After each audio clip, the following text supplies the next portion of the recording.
años. También ha prestado sus servicios en la empresa de información y nuevas tecnologías. También ha sido comentarista y analista de información periodística en estaciones de radio como XCW, Organización Radio Fórmula, Grupo Radiorama, Cadena Raza y Cadena 7, entre otros. Actualmente es asesor en materia de comunicación y derechos humanos en organismos de gestión gubernamental. Damos la palabra. Muchas gracias. Buenas noches. Buenas noches. Muchas gracias por acompañarnos. Gracias por invitarme. Otro de los derechos humanos es precisamente la libertad de culto y está consagrada en nuestra Carta Magna. La Constitución de 1824 establecía en su artículo 4, y cito textualmente como decía este artículo 4: la religión de la nación mexicana es y será perpetuamente la católica, apostólica y romana. Hago énfasis: perpetuamente la católica, apostólica y romana. Hoy, a 190 años de distancia, cambió la letra, aunque no el espíritu. El gobierno se comporta como si aquel artículo 4 tuviera la vigencia necesaria para discriminar impunemente a las minorías que ni las ven ni las oyen.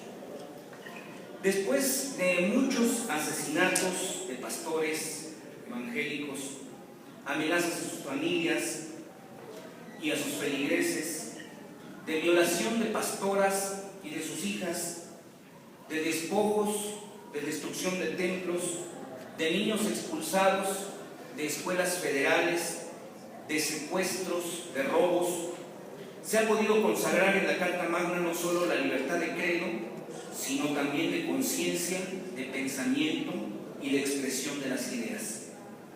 Pero la sumisión gubernamental al clero es palpable hasta en horarios estelares del Canal de las Estrellas. La televisora dedicó precisamente ayer más de 10 minutos al presidente de la República, quien en una entrevista exclusiva después de que fue recibido por el Papa Francisco, desaprovechó la oportunidad de mencionar que somos un Estado laico y que representa y promueve el diálogo entre las casi 8,000 asociaciones religiosas que cuentan con un registro ante la Secretaría de Gobernación. El jefe del Ejecutivo omitió comentar, quizá por desconocimiento, que en lo que va de su administración hay más de 80 casos de intolerancia y discriminación religiosa, y que en el sexenio anterior se registraron casi 400, de lo cual tengo un registro yo muy puntual, con fechas, nombres, datos, lugares, horarios, de asuntos de este tipo, pero solo se resolvieron 19. Los demás están actualmente en la impunidad. Contrario a esto, el presidente dijo en esa entrevista, y vuelvo a citar textualmente: entre los mexicanos, señor Joaquín López Dóriga, hay un deseo porque el Papa visite México. Eso le dijo a Francisco. Le hice notar que México es un país en su gran mayoría católico. Él me corrigió y me dijo: es católico, pero es más guadalupano. Y sigue mencionando el presidente: en el intercambio de regalos que me permití entregarle al Papa la imagen de la Virgen de Guadalupe y una camiseta de la selección nacional. Y mientras el presidente se hace vocero religioso único de todos los mexicanos, en Chiapas, en este mismo instante, hay 107 familias expulsadas de su comunidad por ser evangélicas.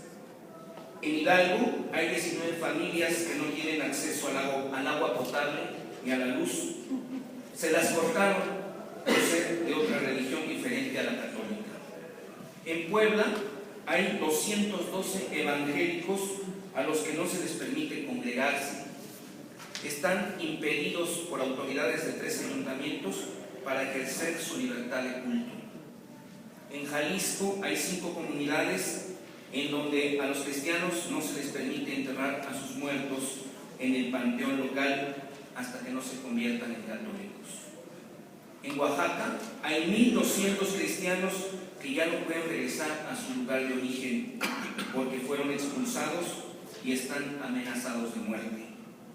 A lo largo y ancho de la República Mexicana, ciudadanos que no pertenecen a la religión que antes estaba consagrada constitucionalmente como la única y la verdadera, son obligados en las escuelas laicas a participar en ceremonias religiosas propias de esa creencia bajo amenazas de expulsión.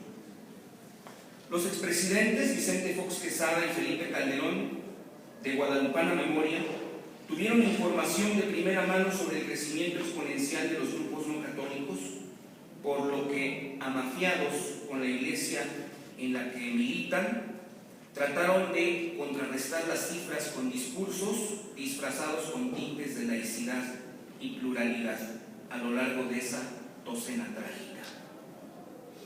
Haciendo una combinación, una mezcla de los datos sesgados que el INEGI maneja y los que me aportan algunos líderes, algunas iglesias cristianas evangélicas, les doy las siguientes cifras, los siguientes datos. Cuando entró a la presidencia Vicente Fox, allá en el año 2000, según estas cifras, voy a cerrarlas, había 10 millones de personas que no pertenecían a la Iglesia Católica. Cuando él salió, es decir, en el 2006, había 14 millones. Precisamente en el 2006, cuando inicia su periodo de mandato el expresidente Felipe Calderón, había 14 millones de personas no católicas, y cuando él salió, 6 años después, había 20 millones. 20 millones que en este 2012, que arranca la administración del actual presidente Enrique Peña Nieto, yo estimo, y junto conmigo algunos estudiosos, sociólogos, historiadores de la religión, que habrá aproximadamente unos 30 millones de personas que no pertenecen a la Iglesia Católica. A este ritmo, sé entonces que no falta mucho para que hombres y mujeres con un verdadero espíritu de servicio, de equidad, de honestidad, de laicidad, ocupen los espacios que otros han aprovechado para dar canonjías en nombre de una fe.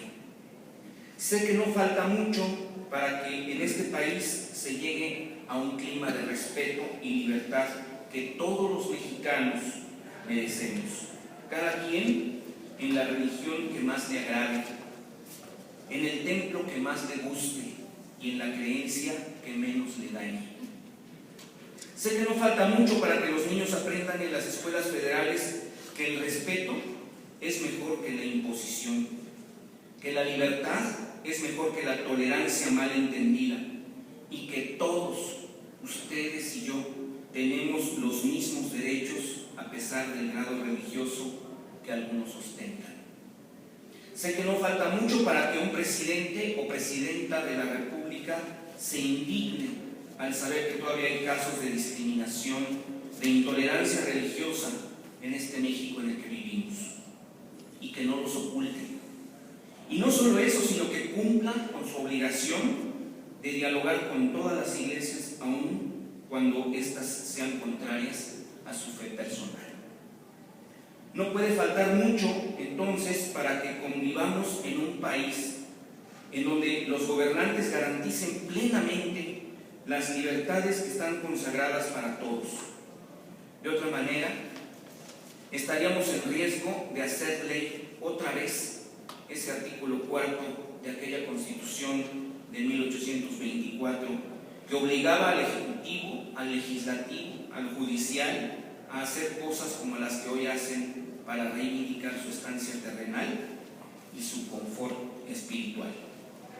Que gocen, sí, del fuero espiritual, pero sin cargo al erario federal. Aquí mi propuesta: ejerza usted sus derechos, usted es un ciudadano de la República, ni más ni menos. Muchas gracias.